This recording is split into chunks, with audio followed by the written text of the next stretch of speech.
Alright, AC fans, we have a lot to unpack here, and we're just going to get straight into the breakdown, talking about the guards, the districts, the weapons, and some of the buildings, among other things that they've showcased for us today in the Ubisoft Forward update. And starting off, Ubisoft shows us that we have a new ability to interact with some of the objects around us. We can collapse them in order to help us get away from the guards. That's something that we can actually frequently use. It's not just going to be a cinematic thing or in the middle of like missions and they do little cutscenes and they just show that. And I actually think that it is pretty cool. And then they get into showing off some of the parkour. We get right into the throwback to the corner swing, which for some reason Ubisoft loves to just keep bringing it back up like it's supposed to save the parkour for us, but we're all still disappointed. And another thing though that we did get to see was they do bring back the zip line, which I believe is a great way to ascend quicker rather than having to just jump down, cross over the street, and then climb back up. It just allows us to traverse through the city a lot easier. Then we get a glimpse of what the bureaus look like from the rooftops, and this definitely brings me back to the EZO Trilogy bureau design, exactly like this, with the veins all over the walls and on the entrance. Also, Ubisoft pointed out that the carpet on the roof with the Assassin's Creed logo means that we're at our bureau, so we can assume that's how we'll find the other 3 district bureaus when it comes time for us to search for those. And now we finally get to interact with a couple other Assassin's Creed members, finally learning the name of Fulad, which we already know is kind of takes on the role of fellow Assassin's Creed and mentor to Basim. And then we also learn the name of Abu Jafar Muhammad, and he's going to kind of be like our weapons specialist. We'll interact with him in order to upgrade our weapons and other things of that such.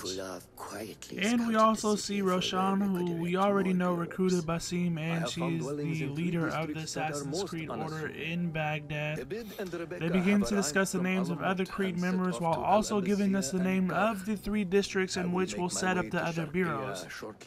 Now, I'm going to definitely butcher these, but the 3 bureaus are going to be the Al-Abbasiyah, the Car, and the Sharqiyya. So now we know the name of the locations of where we're going to be working out of for the other bureaus.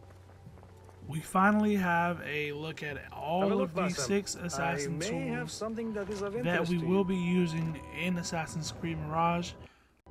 Now, we've already seen a couple of these in action. We know we have the red smoke bomb to help us disappear when fleeing from combat. We've seen the throwing knives for a fast assassination to help us stay undetected. Now they've shown us gameplay for the blow dart, which we can use to put enemies to sleep.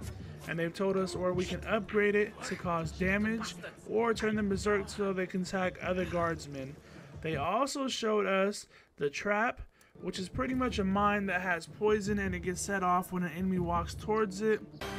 And also, we got another look at the noisemaker, which is just Mirage's take on the firecracker that we've had in previous games, and it allows you to draw enemies to a certain area, and if multiple enemies are nearby, they can be drawn towards it as well. So you can sneak past them, or as we see here, you can have a better angle to assassinate them.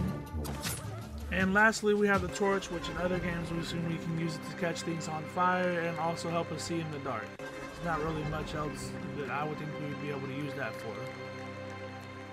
So now we're going to be taking a look at the contracts board, and on here they're going to have posted 3 different types of side missions that we can do. If you look, you see the one with the 2 swords, that's going to be where we have to take over enemy strongholds. The one with the assassination skull with the little spike through it is going to be where we have to assassinate certain different targets. And the one with the hand is where we're going to have to be stealing certain items. And they're showing us different type of rewards. We get the favorite tokens, metal ingots, or we get the little stick figures, which are components.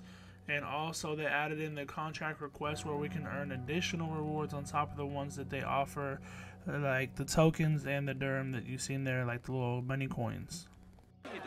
And now finally, let's discuss some of the more important features that they showed us that we're going to be using while out actually doing missions, and that's going to be the eagle vision.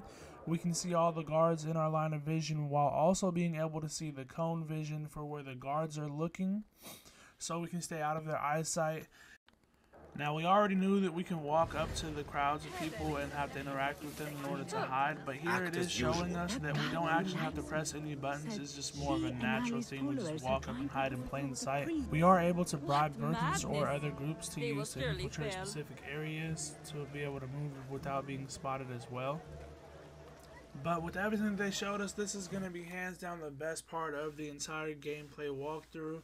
It's going to be Basim's assassination focus, which is going to be his new ability that allows him to be able to chain assassinations. And of course we do have that bar down there just like we had in Valhalla, where we're going to have to upgrade it in order to have the ability last even longer.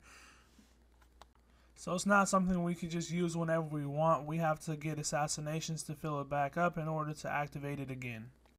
And with all of that, I do believe that Mirage is going to be a great game. I must admit, I didn't have high hopes for it considering it was supposed to be a DLC, but I'm excited to play it after seeing the gameplay. It really does embody the classic Assassin's Creed game I was hoping for. Thanks for checking out the video. I would appreciate it if you checked out the channel. Please leave any comments or remarks you have about the video or anything I left out. Have a good one.